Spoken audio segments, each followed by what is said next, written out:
Bismillahirrahmanirrahim. Alhamdulillahirabbil alamin. Wassalatu wassalamu ala asyrafil anbiya'i wal mursalin wa ala alihi wa sahbihi ajma'in. Rabbi shrah li sadri wa yassir li amri wa hlul 'uqdatam min lisani yafqahu qawli. Allahumma faqihna fid din wa 'allimna ta'wil wa ihdinas siratal mustaqim.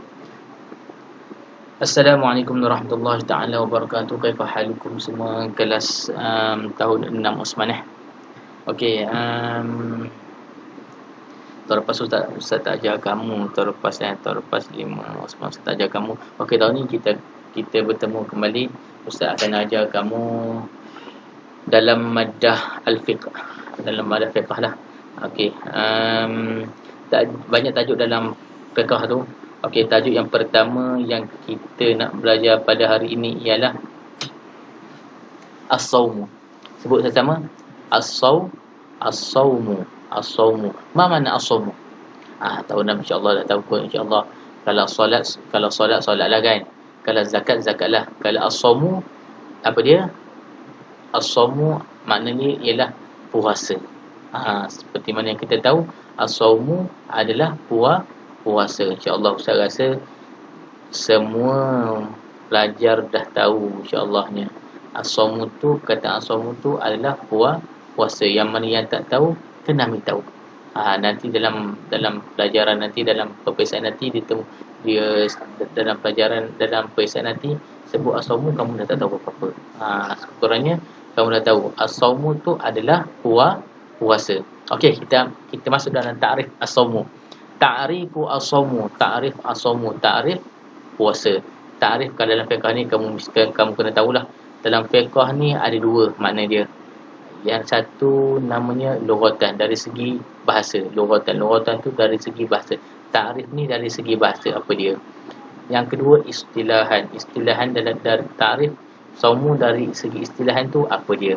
Okey, dari segi lughatan, imsaku. Apa makna imsaku? Al-imsaku. Sebut sama-sama. Al-imsaku, meninggalkan. Bolehkah macam semua Jawi kan? InsyaAllah boleh. Meninggalkan ataupun menahan diri. Menahan diri daripada apa? Daripada musuh ke apa? Daripada kuman ke? Daripada apa-apa masalah ke? Apa dia? Menahan diri apa dia? Okay, kita akan masuk dari segi istilah pula. Menahan diri, apa mana menahan diri, apa mana meninggalkan tu, yang lebih detail ada pada istilah ni, insya-Allah. Okey, dari segi istilah pula ta'rif sawmu, dari segi istilah iaitu, sebut sama-sama, ikut Ustaz sama-sama. Imsaku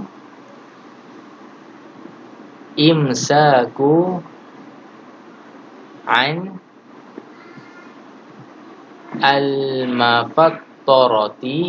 Ni baris atas ni. Al-mafattarati min tulu'i al-fajri. Min tulu'i al-fajri ila ghurubi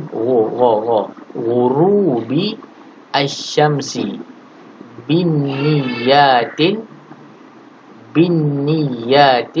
makhsusatin.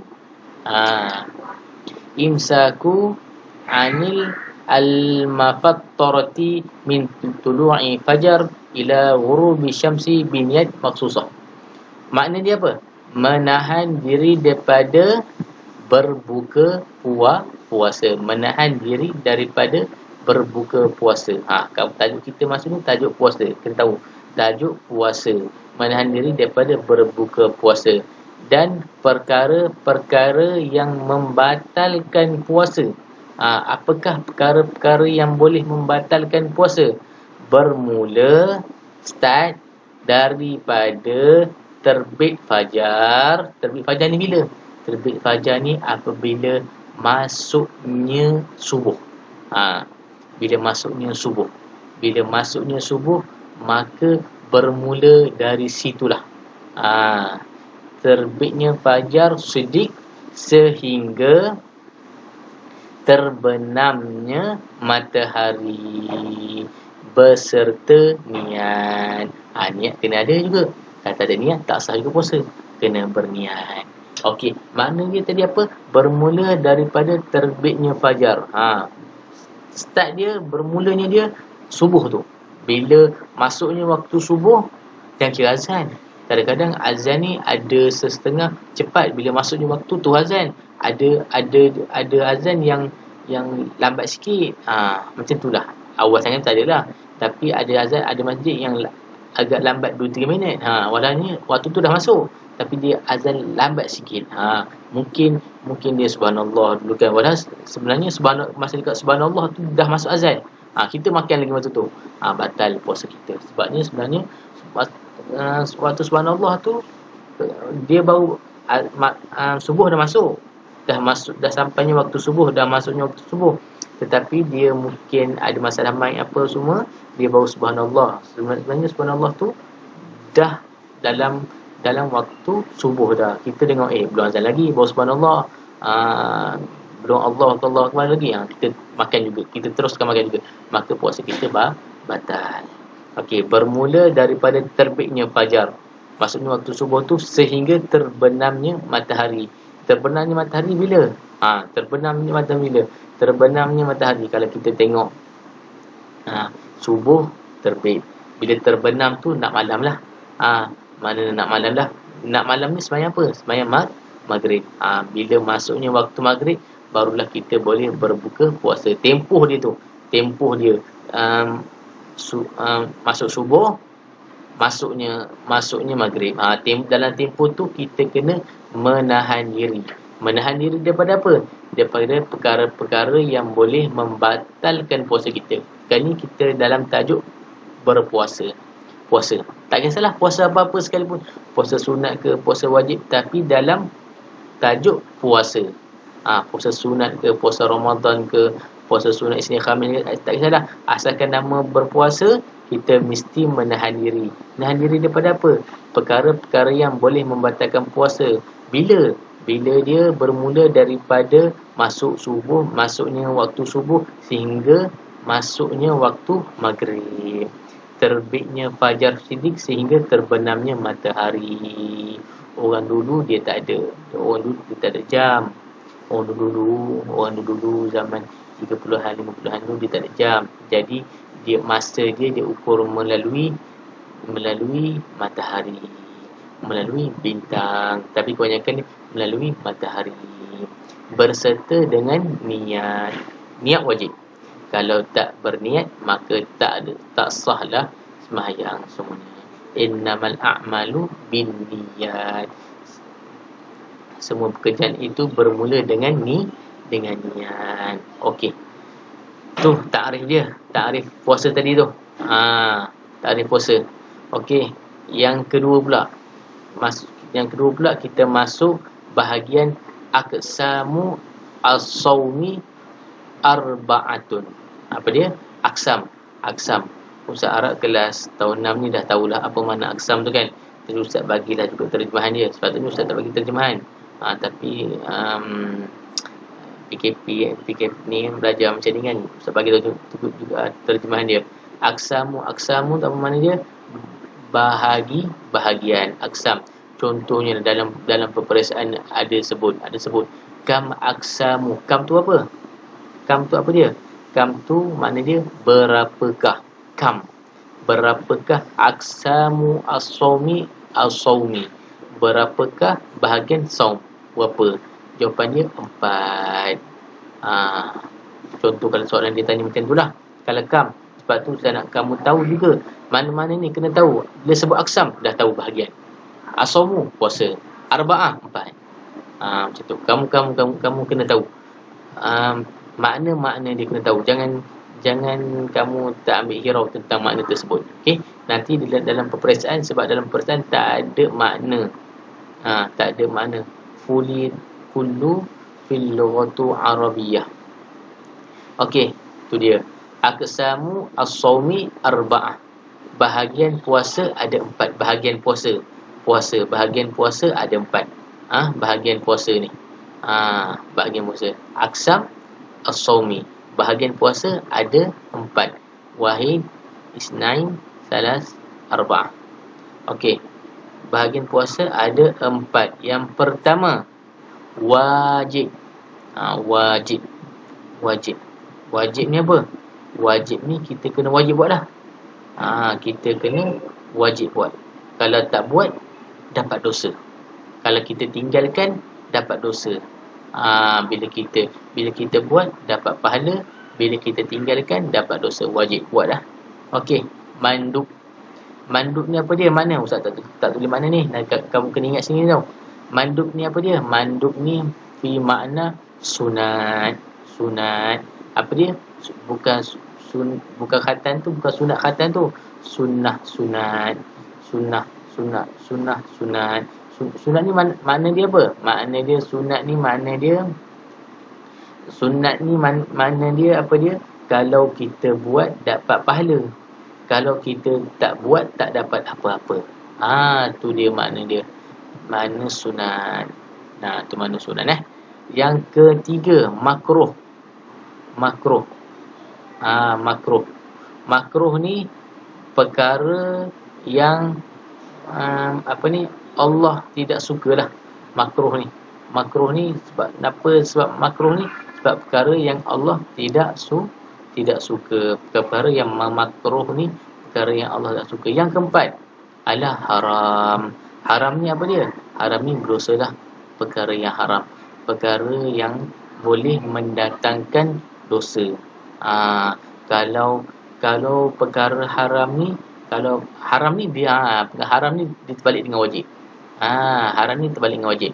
Kalau buat dapat dosa, kalau tak buat dapat pahala. Macam tu terbalik dengan wajib tu. Mana haram ni kalau kita tinggalkan dia dapat pahala, kalau kita buat dia berdosa. Tu perkara yang haram.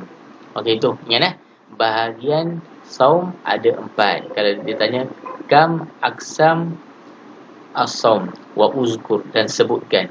Dia kata kalau dia kata berapakah bahagian puasa dan sebutkan. Sebutkan aksam tersebut. Kam itu arba'ah, 4. Ni kam dia bilangan dia ada 4. Sebutkan apa dia? Sebutkanlah yang ada 4 ni. Sebutkan apa yang 4 ni. Wajib, mandub, makruh, haram. Tu yang 4 tu. Okey, tu aksam dia. Okay, kita tengok dulu video. Kita tengok dulu video. Tu tenang-tenangkan diri dulu, InsyaAllah. Hi, good morning. Assalamualaikum, children. Children, hari ni awak puasa ke tidak? Teacher harap awak puasa tau. Kalau hari ni tak puasa, besok boleh cuba. Janji awak cuba untuk berpuasa. Okey? Sepanjang kita berpuasa, awak rasa apa ya perkara-perkara yang dapat membatalkan puasa? Awak. Sekarang kan tengah puasa. Mana boleh makan? Ya, teacher. Teacher, saya nak tanya. Kalau saya haus, macam mana? Boleh minum ke? Tak boleh, children. Kalau awak haus dan awak minum, puasa awak nanti akan terbatal. Selain minum, makan dan juga muntah akan menyebabkan puasa kita boleh batal tau. Jadi, sepanjang kita berpuasa, janganlah buat perkara-perkara yang dapat membatalkan puasa. Ni perkara-perkara yang membatalkan puasa lah. Lepas tu dapat masuk syurga. Best kan? Alhamdulillah. Okeylah, children, sampai sini je. Nanti teacher sambung cerita lagi. Tu bab puasa jugalah kan. Bab puasa juga.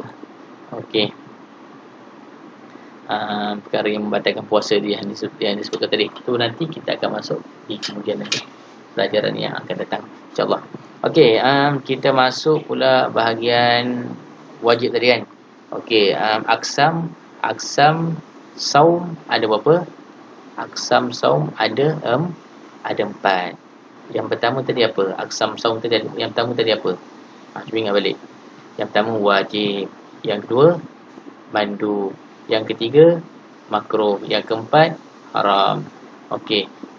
Aksam saum ada 4. Kita masuk yang pertama dulu. Yang pertama apa dia? Wajib. Okey, as-saumu al-wajib.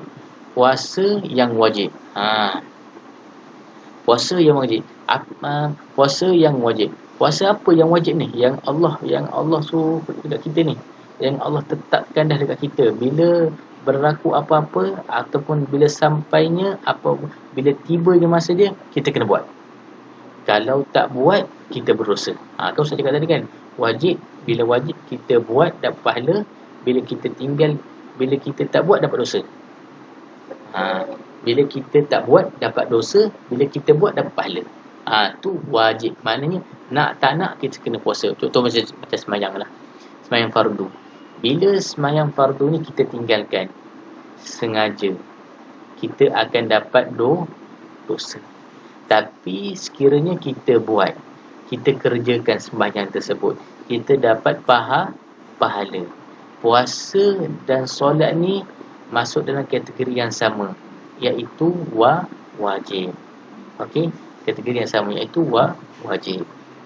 Okey, puasa pun ada kategori. Puasa ni kategori yang pertama, kategori bahagian yang pertama iaitu wajib.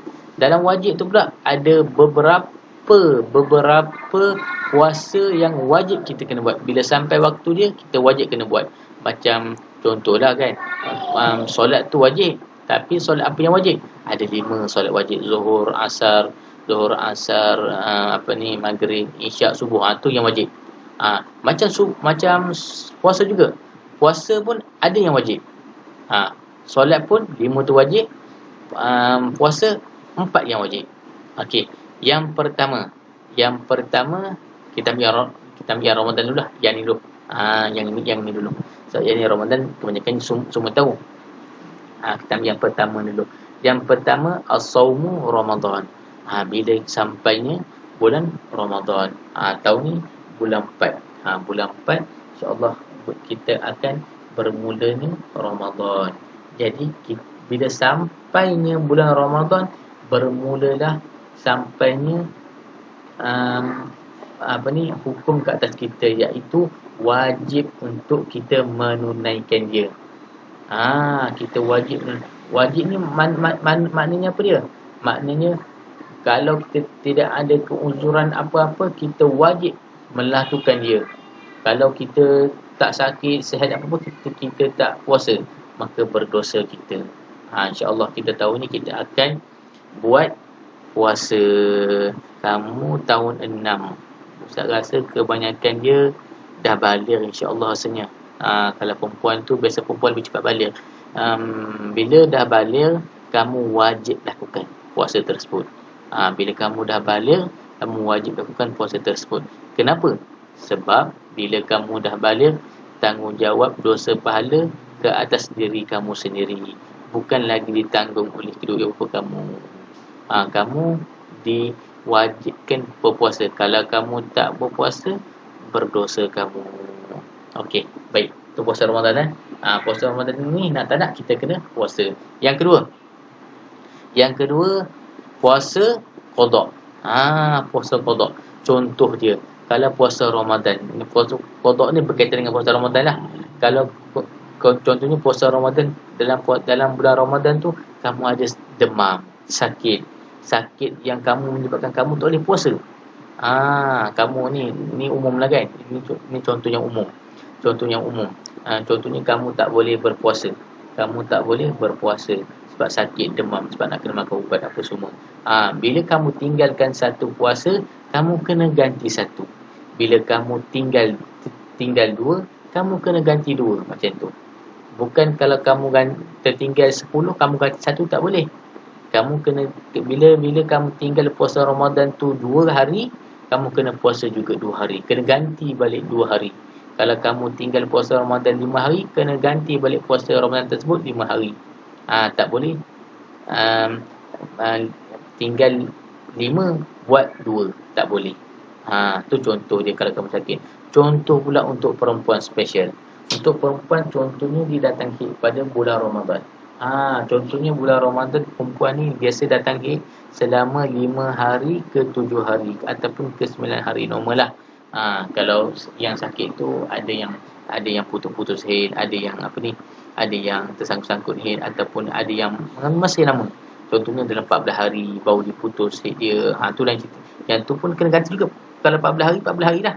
Tapi normal perempuan ni datang haid ni lebih kurang lingkungan 5 hingga 9. Tapi biasanya 5 hingga 7 je lah. Tu normal. Tu badan yang normal lah. Bila tinggal 5 hari dalam bulan puasa, dalam bulan Ramadan, bila tinggal puasa 5 hari, kena ganti 5 hari. Kalau tinggal 7 hari, kena ganti 7 hari. Tu spesifik untuk perempuan saja. Lelaki tak ada keluar haid tau. Jangan macam-macam pula. Okey, yang tu puasa qada. Faham puasa qada. Puasa qada ni bersangkut paut dengan Ramadan. Bila tertinggalnya Ramadan, barulah terjadinya qada. Bila tertinggalnya puasa dalam bulan Ramadan, barulah terjadinya puasa qada. Kalau tak tinggal 30 hari tu cukup penuh, tak adalah puasa qada. Tu dia. Okey, yang ketiga, as-saumu an-nazar. Okey, puasa nazar. Puasa nazar ni contoh dia macam mana? Contohnya kamulah. Contoh kamu kan. Kamu nak periksa tahun ni kan, kalau hari periksa lah. Okey, contohnya kamu nak periksa. Ya, kamu niat dalam hati, ya Allah, ya Tuhanku, kalau aku dapat 6A tahun ni you periksa, aku akan puasa 2 hari. Contoh nazar macam tu. Tu makna nazar. Menazar ni kita akan buat sesuatu itu sekiranya Allah memakbulkan hajat kita. Nazar ni apa di mana dia? Kita akan membuat sesuatu sekiranya kita mendapat sesuatu. Kita buat sesuatu sekiranya kita dapat sesuatu. Contohnya aku puasa 6, sekiranya aku dapat 6A, aku akan puasa 2 hari. Aku akan puasa 2 hari. Tu dah kira nazar. Bila dah sebut macam tu, contohnya kamu dapat 6A, kamu wajib untuk puasa 2 hari tersebut. Apa yang kamu dah nazarkan tadi. Tapi kalau tak dapat, terputuslah nazar kamu tersebut. Mana tak payah buat lah. Kalau contohnya kamu tadi minta 6A, tapi tak dapat 6A, tak ada A pun. Atau dapat 1, 2, 3, 4, 5, dapat 5. Dapat A bawah daripada 6. Tak perlulah untuk nazar. Tu kalau kamu spesifik. Contohnya kalau aku dapat A dalam UPSA ni, tak kisahlah berapa A sekalipun dapat A, aku akan puasa 5 hari. Tiba-tiba dapat 1 A, kena buat 5 hari tersebut. Bukan 1 A, satu hari dia nazar tak. Kamu sebut tadi 5 hari, 5 harilah kamu kena puasa walaupun dapat 1 A. Macam tu, faham tak? Contoh lain. Okey, contoh dia apa dia Okey, kalau contoh dia lagi Okey, contohnya kalau aku dapat handphone, contohnya kalau aku dapat handphone bulan ni, okey, kamu punya komputer dah, ataupun nak minta ke ayah ke kan, kamu nak minta ke ayah kamu ke dekat family kamu tu, kalau aku dapat beli handphone bulan 2 ni, kalau aku dapat beli handphone Apple bulan 2 ni, iPhone, aku dapat beli handphone iPhone bulan 2 ni, aku akan puasa. Ini contoh aku akan puasa 5 hari. Aku bernazar akan puasa 5 hari. Tiba-tiba bulan 2 tu dapat betul, mak ayah kamu bagi. Atau siapa dah macam cara sekalipun dapat memang hak kamu. Memang tertulis hak tu memang kamu punya. Maka kamu kena tunaikan nazar kamu. Kalau nazar kamu tu sedekah-sedekahlah. Tapi kalau nazar kamu tu berbentuk puasa, kena puasalah. Tu nazar. Faham ke? Kalau tak faham tu, nanti Ustaz akan terang lah. InsyaAllah. Kamu cuba, kalau tak faham, cuba dengar 2-3 kali. Ustaz terlalu lama ni sebab videonya panjang, nanti kan gig dia banyak. Nanti sekarang banyak pula habis internet. Kamu ni payah pula. Okey, mana tu kan, nanti kamu cuba fahamkan, tengok video yang 2-3 kali. Kalau tak faham juga, nanti bila waktu bersua muka nanti, insya-Allah Ustaz akan terangkan lebih lanjut insya-Allah. Ustaz akan ulang balik tajuk ni, kita akan terang dengan lebih lanjut. Okey. Yang keempat tadi pertama Ramadan faham Ramadan puasa yang dah memang kita dah pernah buat lah. Memang kita lalui setiap tahun mesti ada satu bulan puasa Ramadan. Ni memang inilah. Okey, puasa qada ni pula terjadi apabila tertinggalnya puasa pada bulan Ramadan. Tu dah terjadi puasa qada.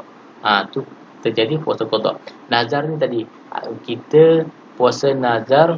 Nazar ni apa makna dia? Kita mendapat sesuatu, kita mendapat sesuatu, kita meletakkan suatu, macam mana? Apa tadi kita nazar ni makna dia makna ni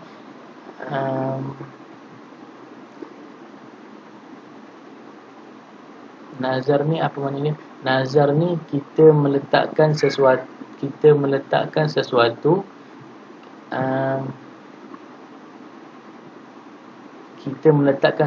sekiranya mendapat sesuatu.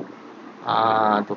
Kita meletakkan sesuatu sekiranya mendapat sesuatu. Maknanya macam tadilah. Kita berniat, kita bernazar. Sekiranya dapat handphone dalam bulan 2 ni, kita nak puasa 2 hari. Kita nak buat puasa 2 hari. Ataupun kita bukan puasa sajalah nazar ni. Tapi kalau niat puasa, kalau nazar tu puasa, kena puasalah. Tapi kalau nazar tu berbentuk kalau nazar tu berbentuk sedekah, kena sedekahlah. Contohnya dapat insan ni, aku bernazar nak sedekah dekat Ustaz Karun Nazwan RM100. Wajib kena sedekah kat Ustaz lah. Wajib tu. Wajib. Kalau tak niat, kalau niat contohnya aku dapat handphone ni, aku nak tunjuk dekat semua orang. Tu nazar yang berdosa lah. Sebab apa? Tunjuk semua orang ni riak pula. Data riak mendatangkan dosa. Tak boleh tu. Tu nazar yang tidak boleh lah. Nazar yang boleh ni contohnya macam tadi lah. Aku dapat insight bulan 2 ni, aku akan puasa ataupun sedekah kat Ustaz Karun Nazwan. Kena buat. Kalau puasa kena buat, kalau sedekah pun kena buat juga. Macam itulah. Tu maksud puasa nazar faham okey. Saumu al-kafarah. Saumu al-kafarah. Kafarah ni macam mana? Kafarah ni kita puasa tu disebabkan kesalahan kita yang tertentu. Puasa kafarah, kita berpuasa untuk menebus kesalahan kita yang tertentu. Contoh dia apa Contoh dia, okey, dalam bulan puasa kita tidak boleh, tapi contoh ni berat pula Contoh dia kita berpuasa, kita dalam bulan puasa kita tak boleh bersetubuh. Ustaz terangkan je lah nanti Ustaz bagi tahu je lah, nanti kita akan terang lebih lanjut lah nanti. Kalau mungkin terpinga-pinga lah contoh ni. Contohnya kita berpuasa, kita tak boleh bersetubuh, tapi kita bersetubuh juga ni. Ini Ustaz terang je tau. Ustaz terangkan je. Kita bersetubuh juga.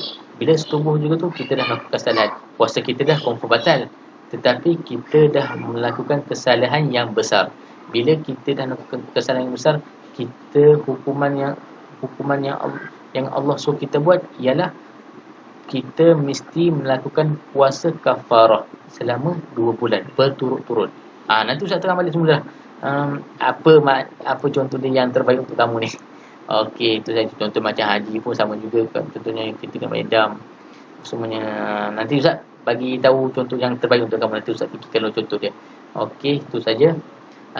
Okey, itu saja untuk puasa wajib Untuk puasa yang wajib. Untuk puasa yang wajib. Okey, untuk puasa yang sunat, Ustaz sunat ni macam dah tak sempat dah ni. Sebab dah 29 minit dah ni. Agak lama ni, nanti kan dia dah tinggi. Banyak. Okey. Itu saja puasa sunat ni, puasa mandub ni kita akan masuk pada hari-hari yang akan datang lah, insya-Allah. Okey, itu saja. Jangan lupa hari Sabtu atau Ahad boleh ambil lembaran kerja dekat sekolah. ambil drive-thru je, kena ambil drive-thru je dekat sekolah dekat surau tu, insya-Allah nanti buat soalan tersebut. Soalan tu senang je. Soalan yang senang-senang je. Kalau kamu tak tahu, kamu boleh rujuk pada nota ustaz yang ustaz akan bagi nanti. Lepas tu pastikan simpanlah lembaran-lembaran kerja tu, simpan. Nanti bila kita dah bersemuka, ustaz nak tengok adalah lembaran tu, insya-Allah kita akan ustaz akan tanda lah. Ustaz akan perbetulkan. Kalau ada salah tu ustaz akan perbetulkan lah. Okey, itu saja daripada ustaz. Okey, assalamualaikum warahmatullahi taala wabarakatuh.